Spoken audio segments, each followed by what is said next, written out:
आभार व्यक्त करना चाहता हूं। डॉक्टर राजकुमार सांगवान जी सांसद हैं, आपने बनाए हैं, और अच्छा लगता है जब जनप्रतिनिधि के ऊपर जनता का भारी दबाव हो। ये दबाव वो अभी महसूस कर रहे हैं और मैं चाहूंगा कि रोज करते रहें। इस दबाव के कारण जब उनके मुख्यमंत्री उनके पास आते हैं तो लंबा चिट्ठा वो सुना देते हैं, लेकिन आज इस मंच से हम कुछ मांगने नहीं है, ये मंच मांगने के लिए नहीं है। चौधरी अजीत सिंह जी की जयंती है, हम उनको उनके उस जीवन को याद करें, श्रद्धांजलि दें।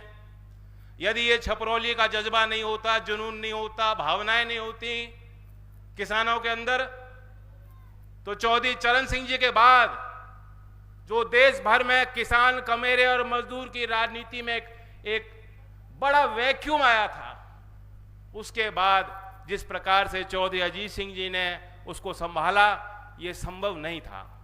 यहां के साधारण लोगों ने आशीर्वाद दिया, यहां के साधारण लोगों ने, जिनके पास अपने घर के परिवार के लिए खर्चा पूरा करने के लिए संसाधन नहीं थे, आप लोगों ने चंदा दे देकर चौधरी अजीत सिंह जी की लंबी राजनीतिक यात्रा का समर्थन किया। कल हमारे प्रधानमंत्री जी फ्रांस में आर्टिफिशियल इंटेलिजेंस पे कह रहे थे कि आर्टिफिशियल इंटेलिजेंस इस सदी में मानव जाति के लिए एक नया कोड लिखने वाला है। मैं मानता हूं उसी तरह चौधरी अजीत सिंह जी IITN खड़गपुर में, फिर अमेरिका में जाके इलिनॉइस इंस्टीट्यूट ऑफ टेक्नोलॉजी से उन्होंने MSc करी, कंप्यूटर साइंटिस्ट बने, जिस समय पूरे दुनिया में मात्र कम ही कंप्यूटर होते होंगे, और उन्होंने देश में आकर वही चौधरी अजीत सिंह जो 20 साल विदेश में रहे अमेरिका में, लेकिन वो पुत्र थे चौधरी चरण सिंह के, वो इस देश में आए और इस मिट्टी में, इस मिट्टी की बोली, इस मिट्टी के संस्कार, यहां की लड़ाई, आप ही की भाषा में बोलते बोलते वे जो है आज हमारे बीच में नहीं है। मैं उनको हर पल याद करता हूं। एक पिता का मूल्यांकन एक पुत्र कभी कर नहीं सकता। मुझे मालूम है, हम लोग तो शिकायत करते थे अपने पिताजी से, बच्चे जैसे शिकायत करते हैं कि आप हमें कम समय दे रहे हैं। आज मैं अपने बच्चों की स्थिति देख के समझता हूं कि वे हमें क्यों कम समय देते थे, क्योंकि उनका मिशन कुछ और था। इसलिए पिता के रूप में जिस तरह से उन्होंने प्यार दिया वो अलग है। जिस प्रकार से उन्होंने समाज की जिम्मेदारियों को अपने ऊपर लिया, वह प्रेरणादायक मेरे लिए और नौजवान पीढ़ी के लिए रहेगा। आधुनिक भाषा बोलने वाले, दुनिया की उभरती तस्वीर समझने वाले और गांव की भाषा बोलने वाले, किसान के बीच बैठने वाले, किसान के दुख दर्द को और समस्या को समझने वाले, उस दौर में वो एक अनोखे राजनेता थे। मुझे यहां उनके कार्य को गिनाने की जरूरत नहीं, अनेकों उदाहरण हैं, बल्कि जब मैं आपके बीच आता हूं आप ही मुझे बैठा के कुछ किस्सा उनके बारे में सुनाते हो। मैं ये जानता हूं जो उनके दूसरे जीवन के पहलू थे उस बारे में कुछ व्यक्तिगत आपको बता सकता हूं। मैं उनसे पूछता था कि कंप्यूटर साइंस आपने क्यों चूज किया।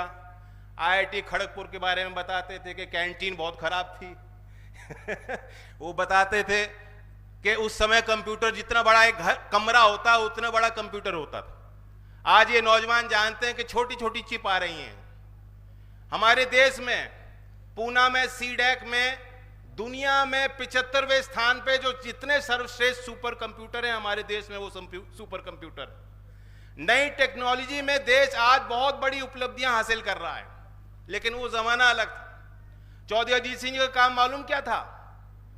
जब वो कंप्यूटर साइंटिस्ट थे, उनका काम था, वो एक पर्ची डलती थी मशीन में, उसमें छेद होते थे, उस कोड के हिसाब से जो है कंप्यूटर कंप्यूटिंग करता था। वो IBM में कार्यरत थे और IBM में उनकी जिम्मेदारी थी एज कंप्यूटर साइंटिस्ट उस कोड को देखना, परखना, पहचानना। अगर कोड में कमी होती थी तो वो विशेषज्ञ तौर पे बुलाए जाते थे, भेजे जाते थे कि कोड में देखो कहां सुधार करना है, लाइन बाय लाइन देख के वो चिन्हित करते थे, यहां गड़बड़ी है उसमें, फिर ठीक करते थे। तो कंप्यूटर का कोड सुधारने वाले अमेरिका में यहां आए और समाज में कैसे सुधार हो सकता है, कैसे व्यापक स्तर पर परिवर्तन हो सकते हैं, वो कार्य उन्होंने अपने ऊपर लिया। इसलिए जैसे प्रधानमंत्री जी कहते हैं कि एआई ने अब समाज के लिए कोड लिखना है, ग्रामीण समाज के लिए एक कोड लिखने वाले चौधरी अजीत सिंह जी थे। आज भी क्योंकि ये बहुत बड़ा पैदावार गन्ने का होता है, लोग उदाहरण देते हैं, यहां जो क्रय शक्ति है लोगों के अंदर, जो लड़ने का सामर्थ्य है, वो उस कारण से है कि यहां जो उद्योग लग गए। आगे भी बहुत आवश्यकता होंगी और यहाँ के किसान मेहनती बहुत हैं। इन किसानों के लिए हम सबको मिलकर और काम करने की जरूरत है। मैं तो समझता हूं कि योगी जी, क्योंकि अध्यात्म को समझने वाले और विचार करने वाले एक व्यक्ति, और वे इस बात को जानते हैं कि किसान जो अन्न पैदा करता है वो भी अन्नदाता भगवान का ही रूप होता है। इसलिए मैं मानता हूं कि किसान के किसी विषय पे जब कोई भी मसौदा मुख्यमंत्री जी के स्तर पे पहुंचता है तो उनकी कलम अपने आप चल पड़ती है, वो रुक नहीं सकती।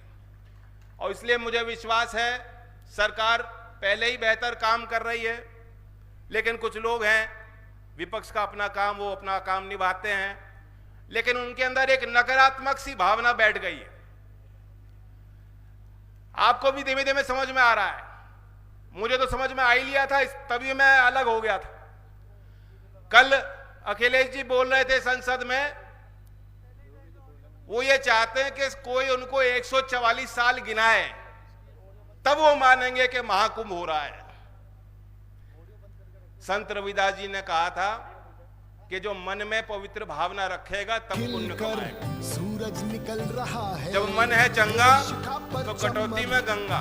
ये कहावत भी संत रविदास जी के बहुचर्चित एक घटना पे आधारित है कि बहुत लोग गंगा स्नान पे जा रहे थे और संत रविदास जी के जाने वालों ने कहा कि हम भी, आप भी क्यों ना डुबकी लगाएं। उन्होंने कहा कि मेरा मन वहां नहीं रहेगा, मेरा मन यहाँ है, मुझे पुण्य नहीं मिल सकता। तो मन साफ रहना चाहिए और जो आप कार्य कर रहे हैं दिल साफ करके, पूरा दिल लगा के कार्य कीजिए। आज विपक्ष के नेता दिखावे की 1000 डुबकी लगा लें, लेकिन जब कोई इस तरह का बयान देता है, ये बात साफ दर्शाई जाती है कि उनका मन, उनका हृदय साफ नहीं है। जब प्रधानमंत्री जी कहते हैं कि हमें देश को विकसित बनाना है, गुलामी के दिन भूल जाइए, आज नए संभावनाओं का भारत बन रहा है। जितने विपक्ष के नेता हैं, मैं तो देखता हूं संसद में ताली नहीं बजाई जाती, चेहरे पे मुस्कुराहट नहीं आती। और यहां जितने लोग हैं जिन्होंने गुर्बत देखी है, गरीबी खुद महसूस की है, संघर्ष का जीवन बिताया है और आज भी संघर्ष करते हैं, जब इन्हें कोई कहता है कि आज नहीं तो कल, अभी हमारा विकासशील देश है लेकिन दुनिया के अव्वल देशों में हमारे देश की गिनती होगी और विकसित भारत बनेगा, तो सबके चेहरे पे अपने आप मुस्कुराहट आती है। ये राष्ट्र के प्रति भावना होनी चाहिए। आज प्रतिपक्ष के नेता, उनके बोल हैं, आपने गौर किया हो क्या कहते हैं?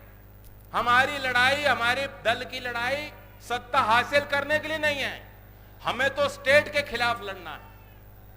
यानी कांग्रेस पार्टी के नेता ये कह रहे हैं कि हमें सत्ता हासिल करने की हमारी लड़ाई नहीं है, हमें तो शायद करना पड़े तो राष्ट्र के खिलाफ लड़ना। ये उनके बोल है। तो इन नकारात्मक बातों से हमें दूर रहना है और लोगों को बचा के रखना है। आज यूपी तेजी से प्रगति कर रहा है। मैं कल का ही एक वाक्य आपको बताना चाहता हूं। बहुत चीजें तो दिखाई देती हैं, सरकारी घोषणा होती है, आज बड़े पैमाने पर यहां से लोकार्पण होने जा रहा है। यह भी चौधरी अजीत सिंह जी का सम्मान और आपका सम्मान है कि क्षेत्र धरती पे आके मुख्यमंत्री पूरे प्रदेश की योजनाओं पे मुहर लगा रहे हैं। बहुत चीजें पर्दे के पीछे होती हैं। किसी भी चीज को परिपक्व बनाने में बहुत तैयारी चाहिए, मेहनत करनी पड़ती है। और ये भी देखिए कि उत्तर प्रदेश कहां से आ रहा है। 2020-21 में ये देश में डेटा सेंटर की पॉलिसी बनी। इसके पहले डेटा सेंटर क्या होता है शायद यूपी के किसी नेता को मालूम ही नहीं था, किसी अधिकारी ने कोई तैयारी नहीं की थी। और उस नीति के तहत हमने ये लक्ष्य रखा है कि 30,000 करोड़ रुपए का निवेश उत्तर प्रदेश की धरती पे होगा, डेटा सेंटर स्थापित होंगे। तभी जो नई टेक्नोलॉजी की बात हो रही है, कल विदेश में प्रधानमंत्री जो आर्टिफिशियल इंटेलिजेंस की बात जिन्होंने कही है, वो तब संभव है अगर डेटा सेंटर की टेक्नोलॉजी हमारे देश में और हमारे प्रदेश में आएगी। उसी तरह सेमीकंडक्टर की पॉलिसी 2024 में पूरे देश में जितने राज्यों के शुरुआत की, उत्तर प्रदेश ने सबसे पहले शुरुआत करते हुए सेमीकंडक्टर की पॉलिसी तैयार की। और कैबिनेट ने 30,700 करोड़ की परियोजनाओं पे मोहर लगा दी कि ये निवेश होने वाला है, सेमीकंडक्टर के मैन्युफैक्चरिंग के प्लांट हमारे प्रदेश की धरती पे लगने वाले हैं। इससे पहले कोई सोच नहीं सकता था। तो हम कहां से चल के आ रहे हैं। एमआरओ की प्रदेश में कोई टेक्नोलॉजी नहीं थी, कोई पॉलिसी नहीं थी।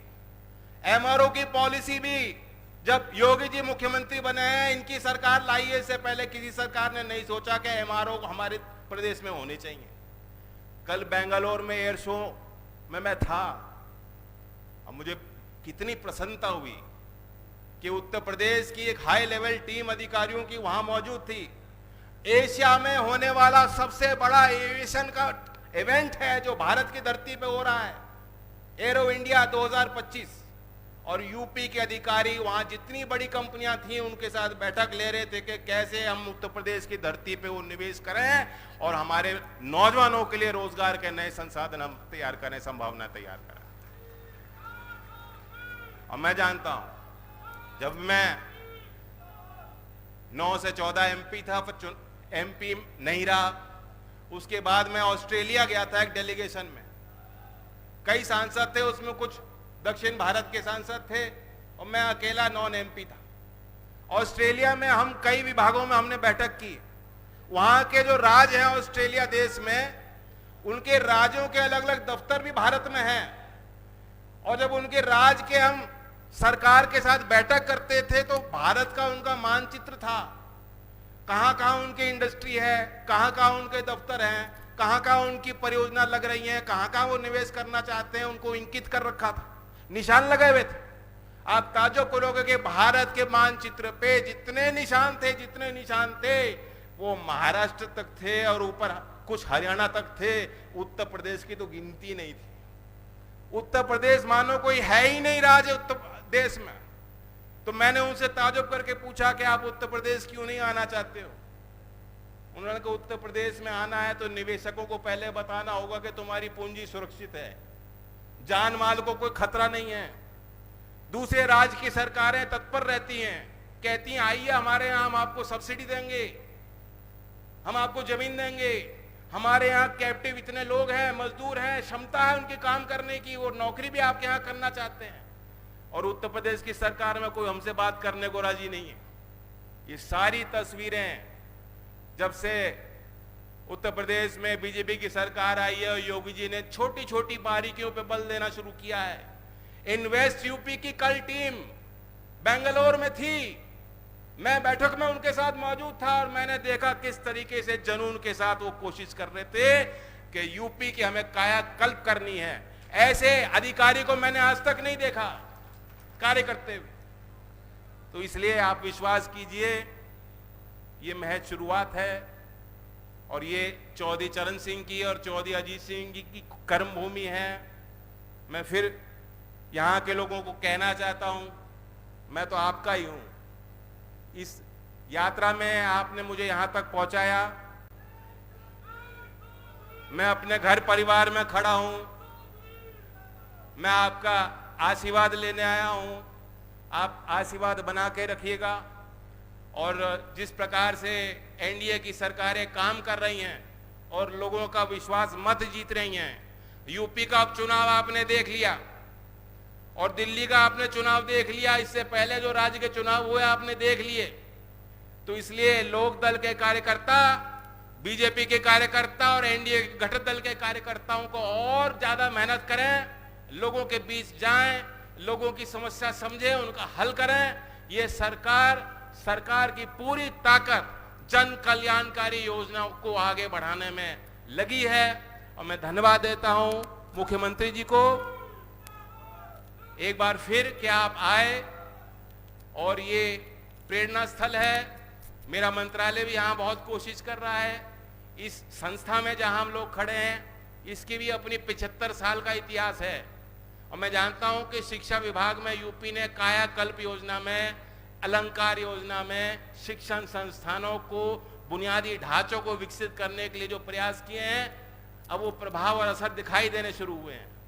असर की भी रिपोर्ट अभी आई है। सामाजिक संस्था है, अब तक बहुत आलोचना करती थी, उस रिपोर्ट ने भी माना है कि सभी राज्यों में सबसे ज्यादा शिक्षा में अगर सुधार हुआ है तो उत्तर प्रदेश के सरकारी स्कूलों में वो सुधार हुआ है। लेकिन ये शिक्षा और विद्या का मंदिर है। मैं मांगने तो नहीं खड़ा हुआ हूं, लेकिन मेरा भी विभाग है, मेरी भी जिम्मेदारी है और हम भी हाथ बटाएंगे। और मैं चाहूंगा कि मुख्यमंत्री जी भी इस संस्था पे भी अपनी नजर रखें, अपना संरक्षण दें। इस संस्था में चौधरी चरण सिंह जी का हमेशा ध्यान रहता था, चौधरी अजीत सिंह जी का रहा, मेरी भी यहाँ निधि लग रही है। जितने जनप्रतिनिधि हैं उनकी कोशिश रहती है, क्योंकि इस संस्था में बहुत प्रतिभा यहाँ से जुड़ी हुई है।